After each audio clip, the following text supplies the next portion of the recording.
सभी लोगों को ढेर सारी शुभकामनाएं। आज हम लोग पुनः कक्षा 9 लेसन 1 जो बचा हुआ सेकेंड स्टोरी है टॉम सॉयर का, आज उस पर हम लोग मंथन करेंगे, उसी को पढ़ेंगे। तो ये कक्षा 9 में कई वीडियो बन चुके हैं और वो पढ़ा भी गया, पढ़ाया भी गया। आज हम लोग कक्षा जो क्लास 9 है इंग्लिश के तहत, उसमें हम लेसन 1 का सेकेंड स्टोरी पढ़ेंगे। सेकेंड स्टोरी में न्यू मेडिसिन फॉर टॉम, जो उसका टाइटल है, न्यू मेडिसिन फॉर टॉम, एक नई दवा फॉर टॉम, टॉम के लिए, टॉम के लिए दवा। और दवा कैसी? नई। इसके पहले आप लोगों ने देखा टॉम कोई काम नहीं किया, फिर भी चार दीवारी की पुताई सफेदी 3 बार हो गई। हम लोग 6 एक्ट पढ़ेंगे बच्चों। बहुत सारे इंग्लिश में भी अंग हैं। अभी हम लोग जो स्टोरी 1 थी, एनाल 1 था, उसमें हमने 5 एक्ट पढ़े, सेंस पढ़े। अब हम स्टोरी 2 जरूर शुरू हुई है, लेकिन उसमें हम 6 एक्ट पढ़ेंगे, अंक पढ़ेंगे 6। Tom was not feeling well, Tom was not feeling well, Tom was था, नॉट नहीं, फीलिंग माने महसूस कर रहा था, वेल अच्छा होने का। टॉम अच्छा होने का महसूस नहीं कर रहा था, अर्थात टॉम ठीक नहीं था। बच्चों, यदि हम व्याकरण की तरफ ध्यान देंगे तो understand, smell, taste, feel, look, ये कुछ ऐसी क्रियाएं हैं जिनमें ING का प्रयोग किया ही नहीं जाता, लेकिन बोलचाल की भाषा में फीलिंग को छूट दिया गया। तो Tom was not feeling well, Tom अच्छा महसूस नहीं कर रहा था। ही कुड नॉट स्लीप, वो सो नहीं सकता था। एज वेल एज, उतना अच्छी तरह से जितना कि ही यूज्ड टू, वह पहले सोया करता था। बच्चों, आदत दर्शाने के लिए यूज्ड टू का प्रयोग किया जाता है। जैसे वह जाया करता था, ही यूज्ड टू गो। तो टॉम अच्छा महसूस नहीं कर रहा था, वह नहीं सो सकता था उतनी अच्छी से जितना पहले सोया करता था। ही कुड नॉट ईट, वो नहीं खा सकता था। एज मच एज, उतना ज़्यादा जितना कि ही यूज्ड टू, वो पहले खाया करता था। He did not want to run, वो नहीं चाहता था दौड़ना। अवे, दूर, फ्रॉम स्कूल, स्कूल से कह रहे हैं, वो स्कूल से दूर दौड़ना नहीं चाहता था। समटाइम्स, कुछ समय, ही डिड नॉट वांट, वो नहीं चाहता था टू प्ले, खेलना, कुछ समय तक वो खेलना भी नहीं चाहता था। He was troubled and sad, he was, हुआ था, ट्रबल्ड, भयभीत, एंड सैड, और दुखी, वह भयभीत और दुखी था, उदास था, वह भयभीत और उदास था। द बॉय इज इल, लड़का बीमार है। Aunt Polly thought, aunt Polly ने सोचा, I must give him some, मुझे चाहिए उसे देना कुछ मेडिसिन, दवा, मुझे उसे कुछ दवा देना चाहिए। Aunt Polly was fond of all kinds of medicines. Aunt Polly was fond of, Aunt Polly शौकीन थी, all kinds, सभी प्रकार की, of medicines, दवाइयों की। Aunt Polly सभी प्रकार की दवाइयों की शौकीन थी। She had a lot of books, सी माने वह, हैड रखी थी, ए लॉट ऑफ अत्यधिक, बुक्स किताबें, ऑन दिस सब्जेक्ट इस विषय पर वो अत्यधिक किताबें रखी थी। हर न्यूएस्ट आइडिया, उनकी सबसे नए विचार, वाज थे, दिस, यह, उनके सबसे अच्छे नए विचार यह थे। When a boy was ill, जब एक लड़का बीमार हो जाए, ही मस्ट बाथ, उसे अवश्य नहलाना चाहिए, इन कोल्ड वाटर, एक ठंडे पानी से, एवरी डे, प्रत्येक दिन। जब एक लड़का बीमार हो जाए उसे अवश्य प्रतिदिन ठंडे पानी से नहलाना चाहिए। एंड और सो इसलिए, एवरी मॉर्निंग, प्रत्येक सुबह, सी मेड टॉम, वो बनाती थी टॉम को, स्टैंड, बाहर खड़ा करती थी, आउटसाइड इन द यार्ड, आंगन में। देन तब सी थ्रू, आप फेंकती थी, आइस कोल्ड वाटर, ठंडा बर्फीला पानी, ओवर हिम, उनके ऊपर। आफ्टर दैट, उसके बाद, सी रैप्ड, वह लपेट देती थी, हिम, उसे, इन ये वेट शीट, एक गीली चादर में। एंड मेड हिम, और उसे बना देती थी, लाई, लिटा देती थी, इन बेड, बिस्तर में, और उसे लपेट कर बिस्तर पर लिटा देती थी। Tom did not get better, Tom अच्छा महसूस नहीं किया। ही गॉट वर्स, वह खराब पाया, यानी वह और बीमार हो गया। आंट पोली ट्राइड, आंट पोली ने प्रयास किया, ए न्यू आइडिया, एक नया विचार। सी थ्रू हॉट वाटर, वह फेंकने लगी गर्म पानी, ओवर हिम, उसके ऊपर, इंस्टीड ऑफ कोल्ड, ठंडा के बजाय। वह उसके ऊपर ठंडे के बजाय गर्म पानी डालना शुरू कर दी।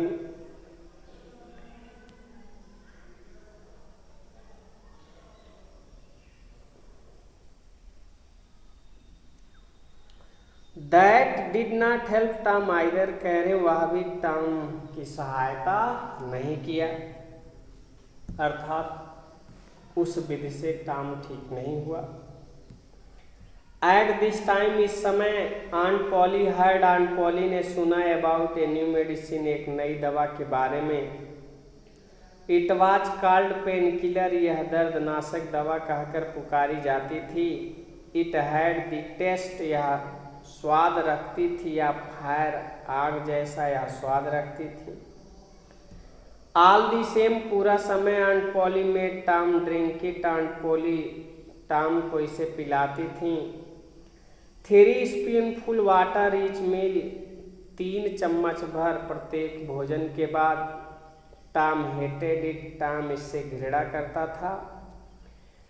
When his aunt was not looking, जब उसकी मौसी नहीं देखती थी, तो ही क्वाइकली पोर्ड, वह शीघ्रता से पोर, उड़ेल देता था, दी मेडिसिन, दवाई को, इनटू ए होल, एक सुराख में, इन दी फ्लोर, फर्श की। तो वह उस दवाई को फर्श के एक सुराख में उड़ेल देता था। Tom was busy doing, Tom व्यस्त था ऐसा करने में। वन डे, एक दिन, व्हेन दी कैट केम इन, उसी दौरान कैट केम इन, एक बिल्ली अंदर आ गई। टॉम पोर्ड, टॉम ने उड़ेल दिया, सम ऑफ द मेडिसिन, कुछ दवाई को, इनटू इट्स माउथ, इसके मुंह पर, एट वंस, तुरंत। इट जंप्ड, यह उछलने लगी, हाई, ऊपर, इनटू द एयर, हवा में, वह तुरंत हवा में ऊपर उछलने लगी। इट स्टार्टेड डांसिंग, या नाचना शुरू कर दी, ऑन इट्स बैक लेग्स, अपने पिछले पांव पर।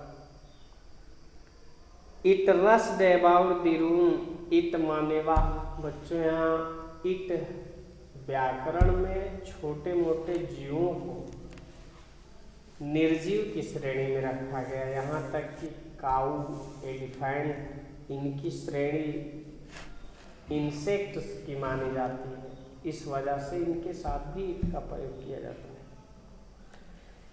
इट रस्ड, यह तेजी से दौड़ी, अबाउट द रूम, लगभग कमरे की तरफ, ब्रेकिंग तोड़ती हुई, एवरीथिंग सब कुछ, इन इट्स पथ अपने रास्ते में सब कुछ तोड़ती हुई तेजी से कमरे की तरफ दौड़ी। इट रैन अबाउट, वह दौड़ी लगभग एज इफ, मानो इट वेयर मैड, वो पागल हो गई, वह ऐसे दौड़ी मानो पगला गई हो। बच्चों ध्यान देना, जहाँ मानो का अनुवाद करना हो वहाँ हम हमेशा हेल्पिंग वर्ब प्लूरल प्रयोग करेंगे, बहुवचन प्रयोग करेंगे। कर्ता चाहे जैसा हो, इससे हमें कोई मतलब नहीं। जैसे इट के साथ बच्चों आज लगता, लेकिन यहाँ देखो एज इफ लगा है, इसी वजह से इट वेयर में हमने अभी बताया कि हमेशा मानो की जब अनुवाद किया जाए, मानो वह पगला, as if he were mad, ही के साथ वाज लगना था, लेकिन ऐसे सेंटेंस का अनुवाद बहुवचन का प्रयोग करके किया जाता है। तो बच्चों अभी से आप ध्यान देते रहिए, बाकी व्याकरण में तमाम बार मुलाकात होगी, उसमें व्याकरण में अच्छी तरह से पढ़ाया जाएगा। टॉम लाफ्ड, टॉम हंसा एंड लाफ्ड, और हंसा, टॉम हंसा और हंसा। It was a long time, एक लंबा समय था, सिंस से he had laughed so hardly, कह रहे एक लंबा समय हो गया था जो वह इतना दिल से हंसा था। बच्चों हम बार बार कहते थे हमेशा हंसते रहिए, और 6 माह में भी एक बार खुल के हंसने वाले को कभी हार्ट अटैक नहीं हो सकता। तो वह इतना दिल से लंबे समय से नहीं हंसा था। Aunt Polly heard, aunt Polly ने सुना दी नॉइज, शोर को, एंड केम रसिंग, और दौड़ के आ गई इन अंदर। आंट पॉली ने शोर को सुना और दौड़ कर अंदर आ गई। व्हाट इज द मैटर, क्या मामला है? Tom could not speak, Tom नहीं बोल सका, फॉर लाफिंग, हंसने के सिवा, कि टॉम हंसने के सिवा कुछ नहीं बोल सका। एट लास्ट, अंत में, ही पॉइंटेड, वह इशारा किया, एंड सेड, और कहा, look look at the cat, देखो देखो बिल्ली को देखो। What is the matter with it, इसके साथ क्या मामला हुआ है? यू हैव बीन गिविंग, क्या तुम दे चुके हो, इट इसको, दैट मेडिसिन, उस दवा को, क्या तुम उसको उस दवा को दे चुके हो? आई डू नॉट नो, मैं नहीं जानता हूँ, सेड टॉम, टॉम ने कहा, स्टिल लाफिंग, इतने पर भी हंस रहा था, इतने पे नहीं है, हंसता हुआ टॉम ने कहा, मैं नहीं जानता हूँ क्या हुआ है। आंट पॉली, आंट पॉली ने देखा दी बॉटल, बोतल को, आप पेन किलर के बोतल को देखा। बच्चों मेडिसिन की भाषा में छोटी शीशी को बॉटल लिखा जाता है। आंट पॉली ने हम लोगों की जनरल भाषा में छोटा बोतल अगर है, मेडिसिन की भाषा में ना कहा कि हम लोग शीशी बोलेंगे, बड़ा शीशी है तो बोतल कहेंगे। तो आंट पॉली ने देखा दी बॉटल, शीशी को, आप पेन किलर, दर्दनाशक, द स्पून, चम्मच को देखा, एंड ए सासर, और तस्तरी को देखा। सी गेस्ड द ट्रूथ, सी माने वाह, गेस्ड अनुमान लगा लिया, द ट्रूथ सच्चाई का, उसने सच्चाई का अनुमान लगा लिया। टॉम एक्सपेक्टेड, टॉम ने आशा व्यक्त किया, his aunt to be angry, उसकी मौसी क्रोधित होंगी। टू ही सरप्राइज, लेकिन उसे आश्चर्यचकित हुआ, शी वाज ओनली थॉटफुल, वह केवल सोच रही थी। It is not a medicine for cats, यह बिल्ली के लिए दवा नहीं हो सकती है। शी सेड, उसने कहा, परहैप्स, शायद, it is not a good medicine, यह एक नई दवा नहीं है, फॉर बॉयज, बच्चों के लिए। उन्होंने सोचा जब यह बिल्ली के लिए एक अच्छी दवा नहीं हो सकती है तो बच्चे के लिए भी अच्छी दवा नहीं हो सकती है। You need not take any more of it, तुम्हें आवश्यकता नहीं है, एनी मोर ऑफ इट कह रहे अब इसे अधिक लेने की तुम्हें आवश्यकता नहीं है Tom. This was good news for Tom, कह रहे यह अच्छा न्यूज था फॉर टॉम, ये टॉम के लिए अच्छा न्यूज था। He began to feel better, वह ठीक महसूस करने लगा, अर्थात वह ठीक हो गया। जब टॉम यह सुना कि अब उसे दवा लेने की आवश्यकता नहीं है तो यह सुन करके टॉम ठीक हो गया। बच्चों यहीं पे आपकी स्टोरी भी समाप्त होती है और हम लोग टॉम से ये सीख भी पहले लेसन से मिला कि बच्चे शरारती होते हैं, शरारती होने के साथ साथ चालाक भी होते हैं। जैसा टॉम के द्वारा यह सिद्ध हुआ तो तुम लोग भी बच्चों, जो स्टेज है आपका 9th का, ये उम्र ही शरारत का है, लेकिन इसमें ज्ञानवान भी होइए, साथ साथ पढ़ाई पे ज़्यादा ध्यान दीजिए। कोरोना जैसे महामारी से स्वयं को बचाइए और दूसरों को भी बचाइए। ढेर सारी शुभकामनाएं और घर पे रहिए, अच्छे से वीडियो देखिए, पढ़िए। धन्यवाद।